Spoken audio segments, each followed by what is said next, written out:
That day, the flood swept everything away. Except one thing, their kindness. And then, a mother pig returned, knelt down, and offered something that stunned the whole village. The whole day was gloomy, and by evening the rain poured down like it was tearing the roof of the small village apart. In the rickety house at the end of the village, Mr. Folk and Mrs. Ho were struggling to put some rotten planks back together to cover the leak. The wind whistled through the cracks in the door like the lament of heaven and earth. Mrs. Ho sighed. "In a few days the roof will probably collapse, sir." Mr. Fuck forced a smile. "We are poor, but we still have each other." At that moment, bang, scream. A miserable cry rang out in the pitch-black rain. The sound was not like a normal animal crying in pain, but like a desperate cry for help. Mrs. Ho was startled. "The sound of a pig. Why does it sound so miserable?" Mr. Fuck looked out the door, his face slightly worried. "At the edge of the forest. It's very dangerous when it rains like this." But the cry rang out again, weaker. Mrs. Ho trembled as she held her husband's hand. "We can't let it die, honey ... Let's go." Without thinking, the couple put on their leaf coats and ran through the rain as thick as a dark curtain. When they reached the edge of the forest, they saw a sight that stunned them both. A large, heavily pregnant sow was half stuck in a deep mud pit. It struggled, but the more it struggled, the deeper it sank, its eyes bulging with fear. The rain poured down on its face, but it still tried to lift its head, making a sound, as if begging. Mrs. Ho covered her mouth and cried, "If it dies here, the cubs in its belly will surely die too." Without hesitation, Mr. Folk jumped down, his feet sinking up to his knees. He tried to use his hands to pull the front part of its body up. But the sow was heavy, and the mud was slippery. It could collapse at any moment. Mrs. Ho also jumped in to help. Two people, one pig, in the raging rain and wind. A struggle between life and death. Once they slipped and almost fell. Mr. Fuck thought he would be swept away by the mud. But the sow used her remaining strength to push her legs, accidentally holding him back. Mrs. Ho shouted in the rain, "Come on, man, it's helping us." Human strength, animal strength, and compassion for life. Finally, warning. They pulled the sow to safety on the edge of the land. It lay panting, covered in mud, occasionally hiccuping softly, as if in gratitude. The couple took it to the empty pen behind the house, spread dry straw, wiped the mud off, and rubbed its legs. Mrs. Ho placed her hand on its belly, feeling the movement of the life vessels gently kicking from inside. A tear fell. Luckily, God still has mercy to save these creatures. The sow tilted its head slightly, its deep black eyes looking at Mrs. Ho. In that moment, she felt something familiar. Not the eyes of an animal, but the eyes of a grateful, understanding being. Mr. Fuck put his coat back on it and whispered, "From now on, stay here with us. Heaven and earth are in a state of flux, meeting each other is fate." Outside, the rain was still pouring heavily. But in the old barn, the warmth spread from the three poor people, creating an invisible bond. That night, the couple stayed up all night to watch the sow, and they did not expect that. That kind decision would open a strange chain of rewards, beyond human imagination. The morning after the storm, the first rays of sunlight filtered through the broken tin roof, shining into the old pigsty. The sow lay still, breathing slowly, her head resting on the pile of straw that Mrs. Ho had just cleaned up. Mrs. Ho brought hot porridge, softly saying, "Eat a little to feel better, or the little ones in your belly will worry." The sow did not eat, but looked at her with wet eyes, as if wanting to say something. That afternoon, the wind suddenly turned strong again. The pigsty shook. Suddenly the sow let out a long, painful groan. Her belly was convulsing.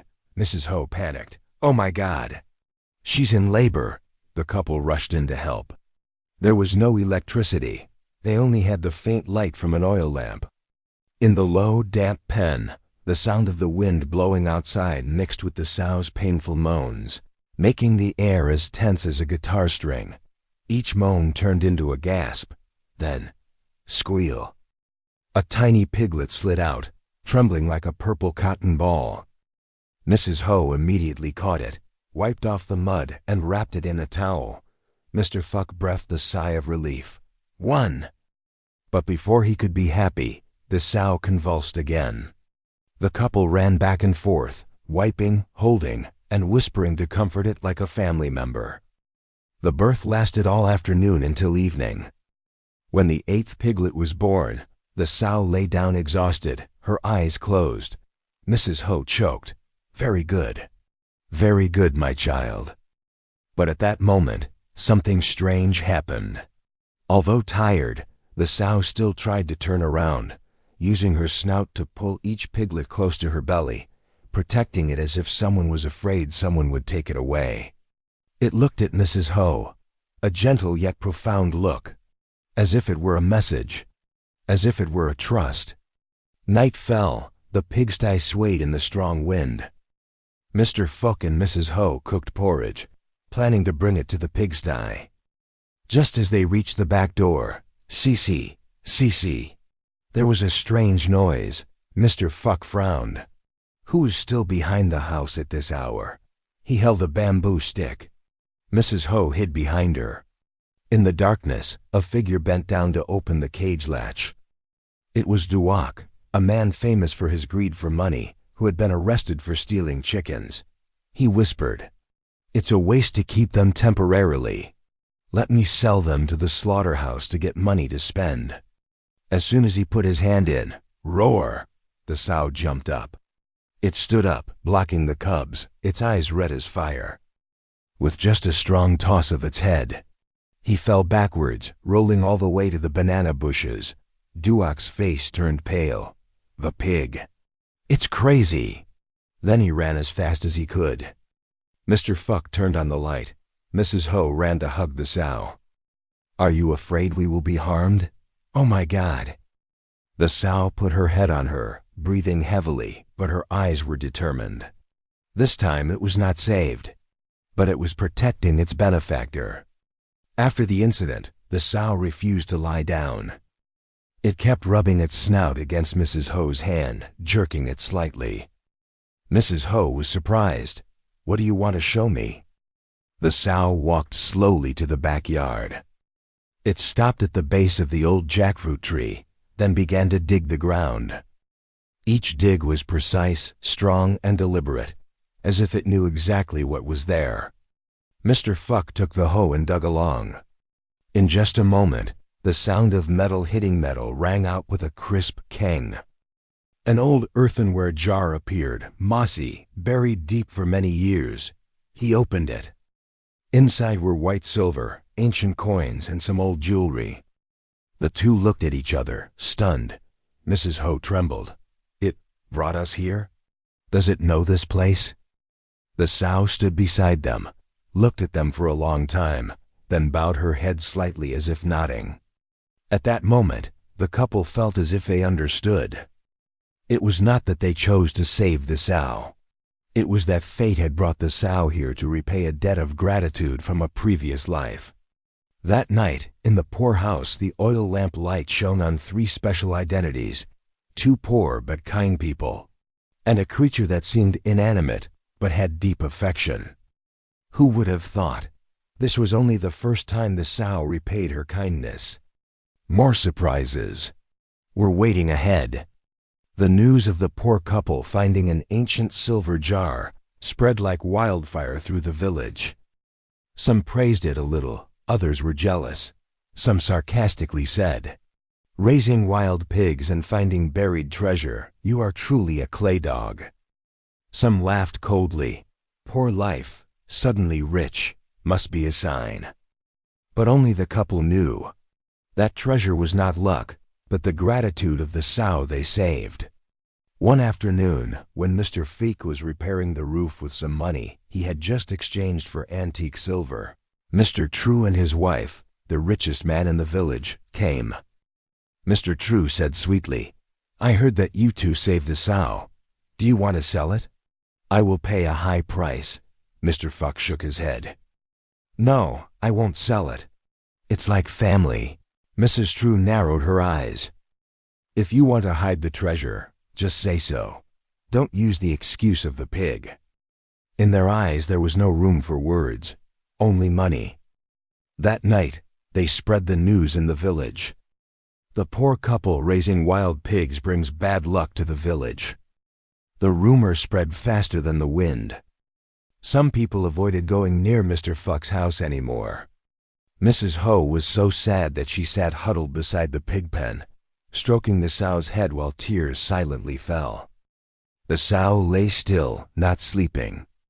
Her eyes shone with an indescribable melancholy, as if she understood everything. For 3 days the sow refused to eat. She just stood there looking at the couple, her eyes filled with worry. Mr. Fuck patted her back. Don't be sad, that's life. But the sow kept her head down on the ground, occasionally letting out a soft moan as if sighing. The piglets also ran around their mother, making small shrill sounds, as if asking why she didn't stand up like every day. On the 3rd night, something strange happened. The sow suddenly stood up and quietly pulled Mr. Fuck's shirt with her snout. She pulled once. It wasn't a coincidence. She pulled harder again. Then she walked a few steps and looked back. Mrs. Ho panicked. It's calling me. It wants to take me somewhere. The couple took the lantern and followed it into the forest. The night was pitch black, the wind was cold and piercing. The sow walked very slowly, as if afraid they would get tired, occasionally looking back to see if the two could keep up. Going a little further, they came to an area filled with rubble and the ruins of a house. Moss covered the ground, the wood was rotten, and the grass was overgrown. Mrs. Ho looked around. Isn't this the place that was swept away by the flood a few years ago? That place used to be a house, completely swept away by the flood. I heard that no one in the house survived.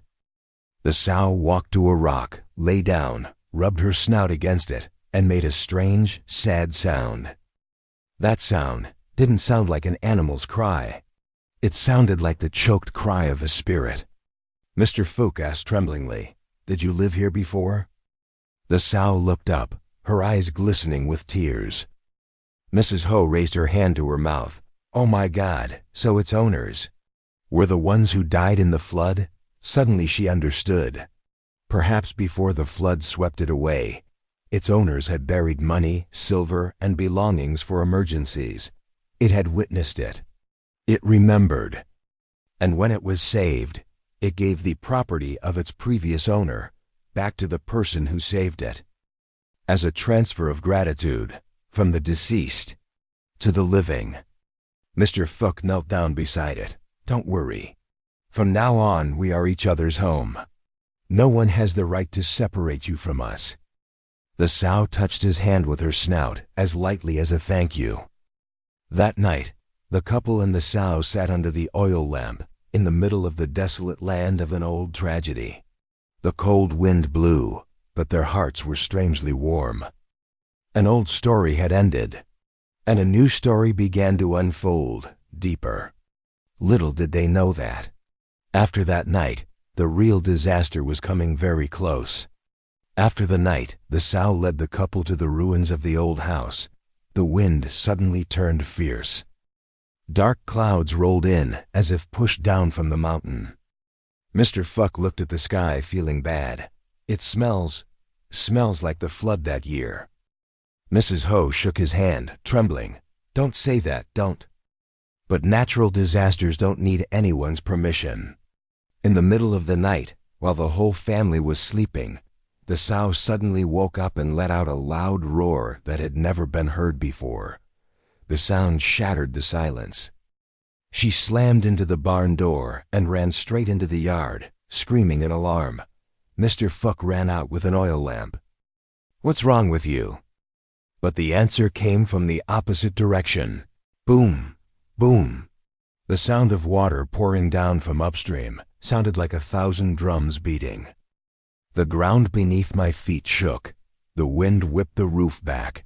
Mrs. Ho shouted, "Oh my God, the flood is coming!" In just a few seconds, the small stream behind the house turned into a muddy stream that swept everything away. The water flooded the yard like a giant monster. The couple quickly grabbed the piglets, but the sow did not run after them. It stood in the yard, facing the mountain, bellowing repeatedly. Mr. Fuck shouted, "Run, my child, quickly!" But it did not move. It looked at the couple, then at the water, then at the dark forest, as if it was warning of something bigger. The first flood came. The water was cold and cut through the skin. The couple held hands, following the high ground. Suddenly, a large tree trunk drifted from upstream and rushed straight towards them. "Watch out!" Mr. Fuck pushed his wife away, and he was thrown to the ground. The water was rushing. Mrs. Ho could not stand still, screaming until her voice was hoarse. "Marfuck!" The sow dived like a living arrow.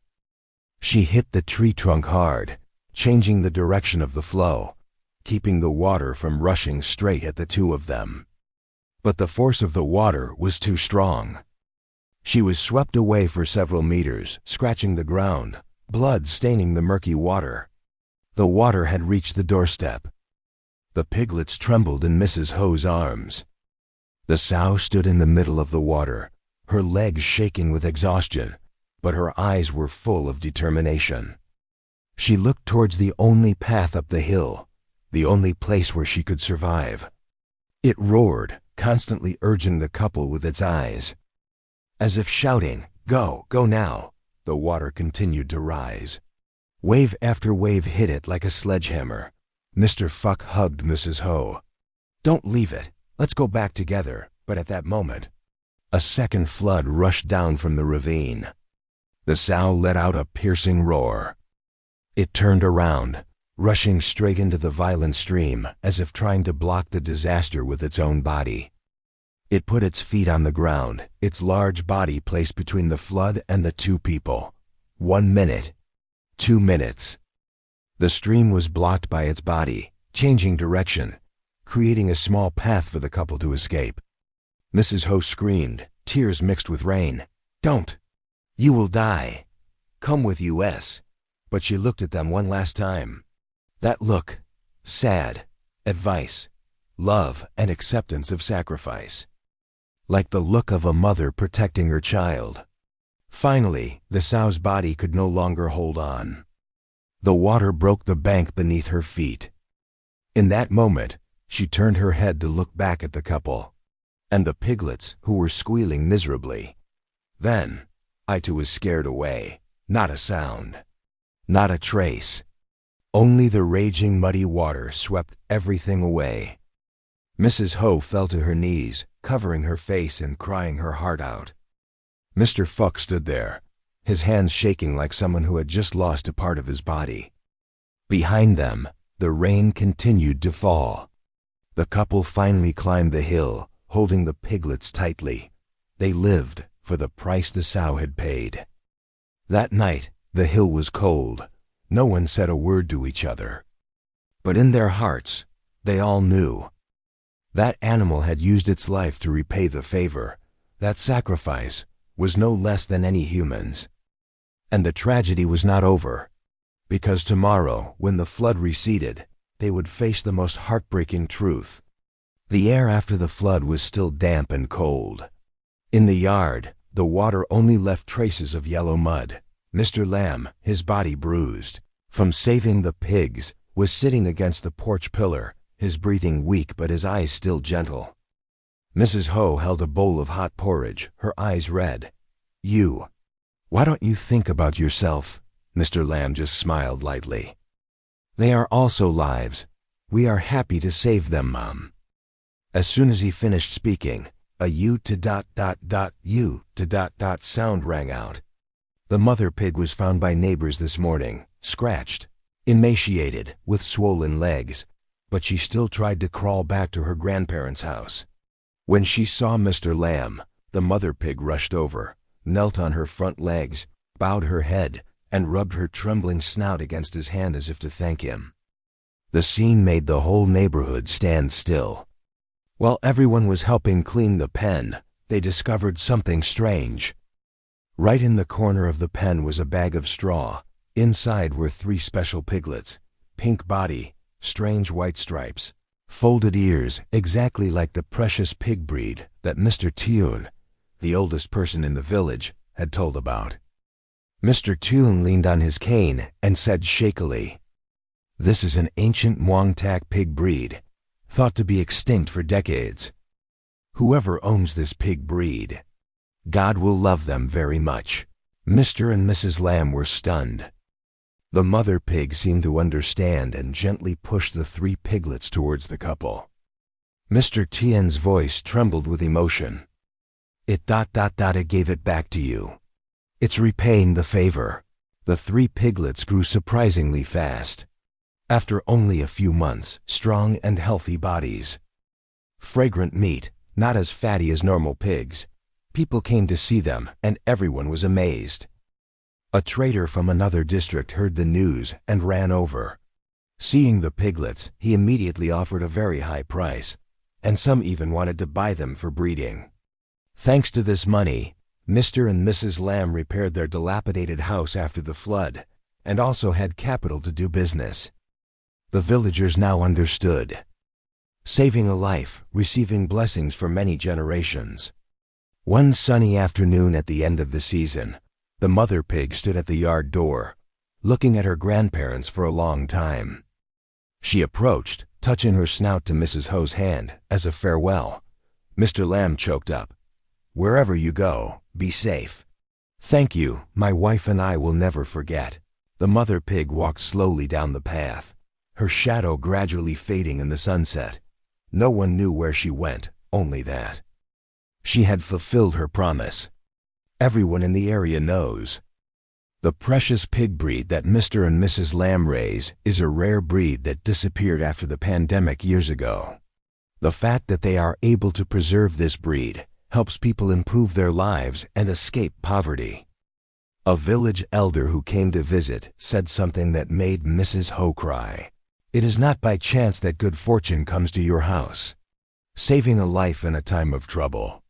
Heaven and earth see it." Mr. Fuck looked at the pigs frolicking in the yard and smiled. "It turns out, what I sowed yesterday, it has blossomed today in a way I never expected." Mrs. Ho put her hand on her husband's shoulder. "Yes, kindness is never wasted. If you believe that kindness is always reciprocated, please leave a subscription to accompany us, so as not to miss any meaningful stories of cause and effect.